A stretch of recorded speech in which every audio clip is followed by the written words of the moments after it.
Hello students, good afternoon.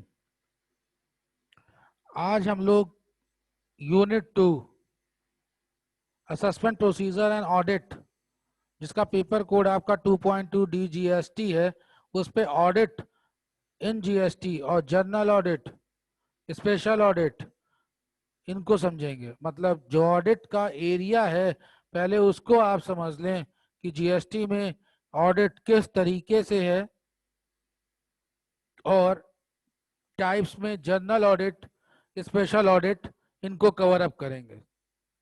आपको screen पे Nirupam publication की बुक दिख रही है। इसी बुक से मैंने चैप्टर उठाया है। इनकी ये book goods and services tax doctor Vipul Vimod ji की है। इस चैप्टर में इन्होंने CGST 2017 के प्रोविजन को बहुत शानदार ढंग से बताया है। ये चैप्टर 8 से लेकर के 13 है। इसमें सेक्शन 35 से 36 और फिर आपके मतलब के 65 से 66 रूल्स वगैरह पे आपको जाने की जरूरत नहीं है। सो मोस्टली जो हमको कवर अप करना है सिलेबस के अकॉर्डिंग, पहले तो ऑडिट को समझ लेना होगा। आफ्टर देन उसके टाइप्स जो दे रखे हैं, जनरल ऑडिट, स्पेशल ऑडिट, उसको देखते हैं। नंबर 1, पहले ऑडिट का मतलब आपको समझ में आना चाहिए। नॉर्मली क्योंकि आप सब कॉमर्स के ही स्टूडेंट हैं, तो ऑडिट का इनकम टैक्स से रिलेशन रहता है और ऑडिट एज अ सब्जेक्ट भी ग्रेजुएशन में रहता है। मगर बहरहाल कुछ न्यू स्टूडेंट्स हैं जिनके पास कॉमर्स का बैकग्राउंड नहीं रहता, उनको जानना होगा कि ऑडिट क्या है। लैंग्वेज देखिए, मैं बुक की आपके सामने पढ़ देता हूँ। In finance documentation is necessary for any business transactions. The book which contain all business transaction is called laser, या फिर अकाउंट बुक, या बही खाता। ये नॉर्मली बिजनेस में वर्ड यूज होता है। ठीक, अब इन सब में क्या लिखा है मैं डायरेक्टली उसको बता देता हूं कि ये जो ट्रांजैक्शंस हैं इनको रिकॉर्ड किया गया है या नहीं किया गया है, या रिकॉर्ड कर रहे हैं तो प्रॉपर मेंटेन बुक्स कर रहे हैं, एंट्री हो रही या नहीं हो रही है, इसको देखना ही ऑडिट होता है। इस पूरी हिस्ट्री को देखना ही ऑडिट होता है। सर, आपने हिस्ट्री वर्ड यूज कर लिया। हाँ बेटा, फ्यूचर के लिए नहीं काम हो रहा है, ये पास्ट में जो पोस्टमार्टम जैसे होता है, तो ये अकाउंट्स का पोस्टमार्टम है। This called audit. जो रिकॉर्डिंग आपने करी है, क्या वो प्रॉपर करी है, वो ट्रू एंड फेयर व्यू दिखा रहा है, बुक्स प्रॉपर मेंटेन है, करेक्ट है, यही सब पॉइंट्स जब कवर अप होते हैं, इन्हीं को बेटा हम लोग ऑडिट कहते हैं। अब ये ऑडिट खुद से भी किया जा सकता है, या फिर ये ऑडिट जो है बाहर से भी बुलाया जा सकता है। खुद से करने का मतलब, आपके पास अपना अकाउंटेंट है, आप उससे ऑडिट करवा लीजिए। अगर आपके पास अपना अकाउंटेंट नहीं है तो बाहर से आप उसको ऑडिट करवा सकते हैं। कभी कभी ये ऑडिट कंपलसरी भी हो जाता है। क्लियर? तो अंशु, समझ में आ रहा है कि ऑडिट टॉपिक चल रहा है?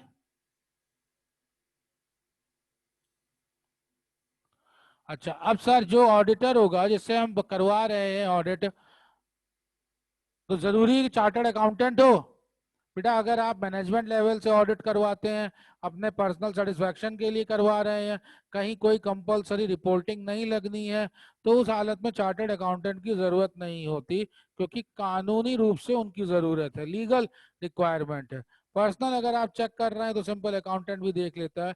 मगर अगर आप अकाउंट्स की बात करें और लीगल फॉर्मेलिटीज की बात करें, तो इस हालत में जरूरत पड़ जाती है कि आप फाइल करवाएं, जो रिटर्न या डॉक्यूमेंट्स वो प्रॉपरली चेक हो, और इसकी अथॉरिटी चार्टर्ड अकाउंटेंट के थ्रू ही हो, अथराइज हो तो बेहतर होता है, वही माने ही जाते हैं।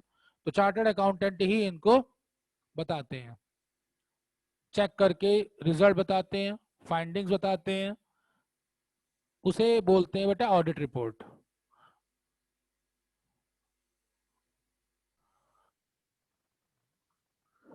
तो फिर अंशुल हम ये मान के चल लेते हैं कि तुमको अब ऑडिट का बेसिक मतलब समझ में आ गया है और तुम रिपोर्ट को भी समझते हो कि ऑडिट रिपोर्ट कौन तैयार करता है। चार्टर्ड अकाउंटेंट की तरफ से जो रिजल्ट्स एंड फाइंडिंग्स हैं उनकी बात करते हैं, वही रिपोर्ट होती है। ये तो हो गया लेमैन लैंग्वेज के लिए। अगर हम एक्ट के थ्रू जाएं और बात करें तो इसकी डेफिनेशन भी दी गई है। इस डेफिनेशन के लिए हमें सेक्शन में जाना होगा 2 सबसेक्शन 13।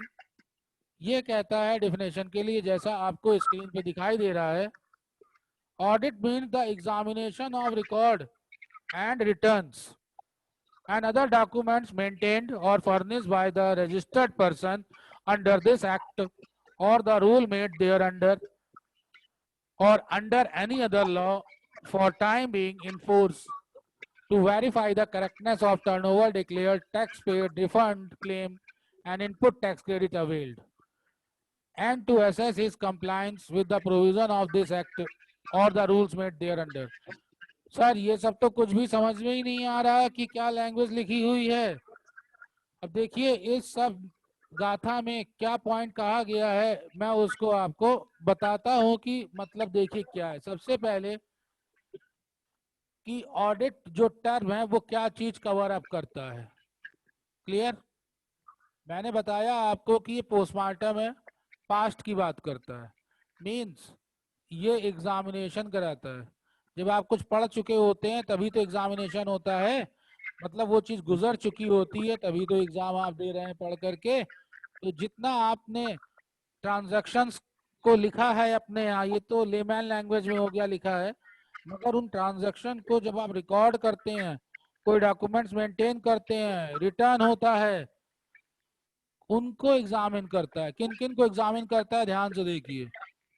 सबसे पहले रिकॉर्ड को, रिटर्न को। जब रिकॉर्ड होंगे तो रिटर्न बनेगा। उसके साथ में और भी जो डॉक्यूमेंट्स हैं जिनको मेंटेन करने के लिए कहा गया हो उनको एग्जामिन करता है। या फिर जो रजिस्टर्ड पर्सन है जिसको टैक्स देना है वो फर्निश्ड करेगा डॉक्यूमेंट्स डिपार्टमेंट में, उसकी बात करता है। किस लिए बात करता है, किसके लिए बात करता है, कहाँ बात करता है? अंडर दिस एक्ट, मतलब जीएसटी के अंडर में जो डेटा को निकाल के फर्निश्ड करता है, इंफॉर्मेशन देता है जीएसटी के लिए, उसकी बात होती है।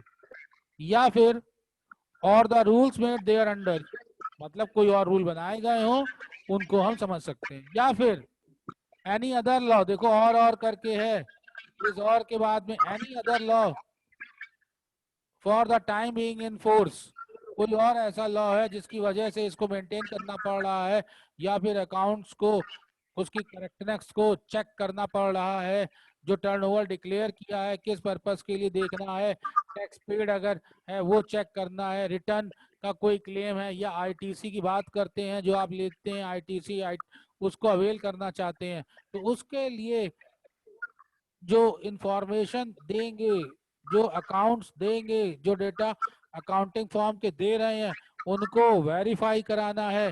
ये सारा काम ऑडिट के अंडर में आता है और ये सेक्शन 213 में इस बारे में डिफाइन किया गया है। ये हो गया इसकी लैंग्वेज का एक्सप्लेनेशन। अब यही इंटरप्रिटेशन जो है वो पॉइंट वाइज अगर आप कर लेंगे तो फीचर्स भी आपके रेडी हो जाएंगे कि इनमें क्या क्या फीचर्स दे रखे हैं। क्लियर? अब आते हैं इंटरप्रिटेशन पे, इससे क्या निकल करके आता है। Number 1, to check the accuracy of account. कुछ नहीं तो कम से कम दोबारा अगर हम सब अकाउंट्स को देखेंगे तो उसकी एक्यूरेसी तो पता चल जाएगी, कितने एक्यूरेट है, क्या मिस्टेक है। एक आंसर भी अगर आपने लिखा है और उसको रीचेक करें तो कभी कभी पता चल जाता है अरे ये पॉइंट ऐसे नहीं ऐसे होना चाहिए, आप करेक्ट कर लेते हैं। Then point number 2, to focus specially on dash dash dash, क्या क्या चीजें हो सकती हैं। बिजनेस में मेन क्या है, सबसे पहले टर्नओवर है, और जीएसटी में टर्नओवर के ऊपर ही अलग अलग रेट्स यूज किए गए हैं।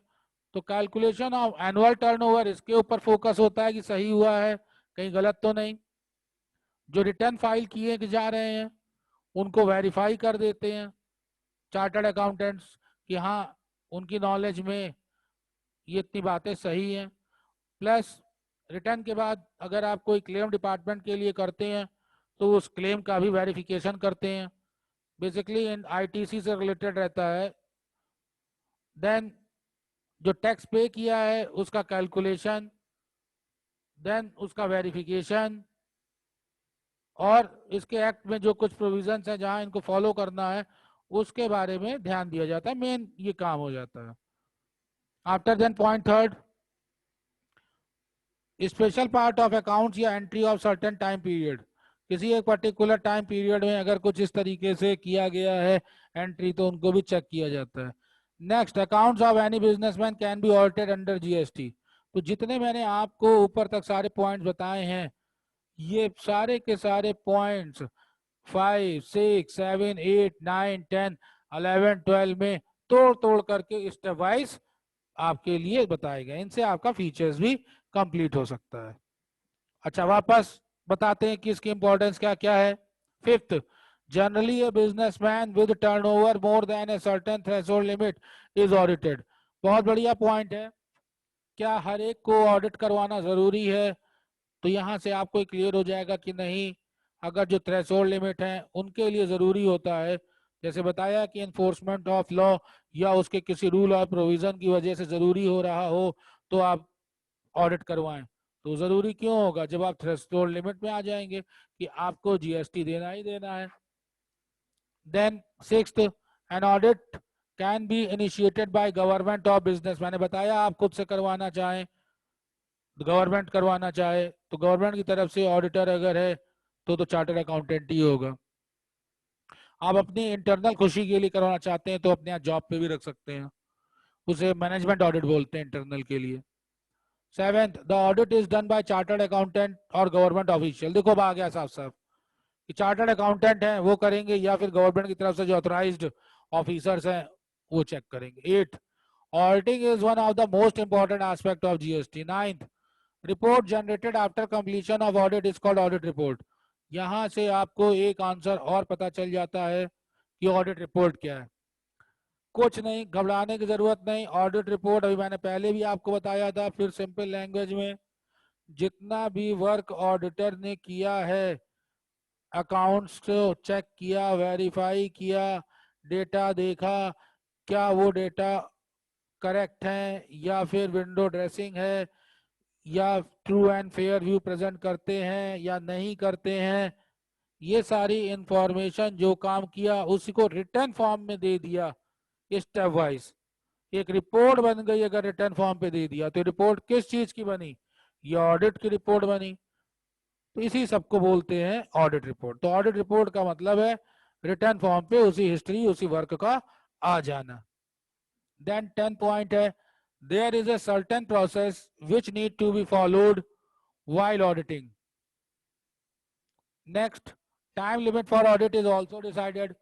मतलब एक साल में एक बार नॉर्मली टाइम होता ही है कि एक साल में एक बार आपको ऑडिट कराना ही कराना है। The businessman is informed about the result of audit. अब जो रिपोर्ट है वो क्या दे रहा है? रिजल्ट ही तो दे रहा है ऑडिट का, क्या रिजल्ट निकल करके आया है। तो आज अभी तक इस पूरे कंटेंट में हम लोगों ने क्या क्या चीजें जान ली?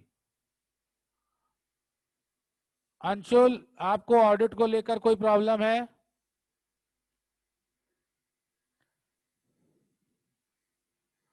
कॉन्सेप्ट, ये सब चीजें फरहीन आपको क्लियर है?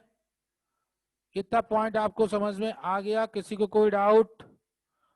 Okay, very good. तो हम लोगों ने अभी तक ऑडिट को समझ लिया क्या होगा, ऑडिट के फीचर्स क्या होंगे।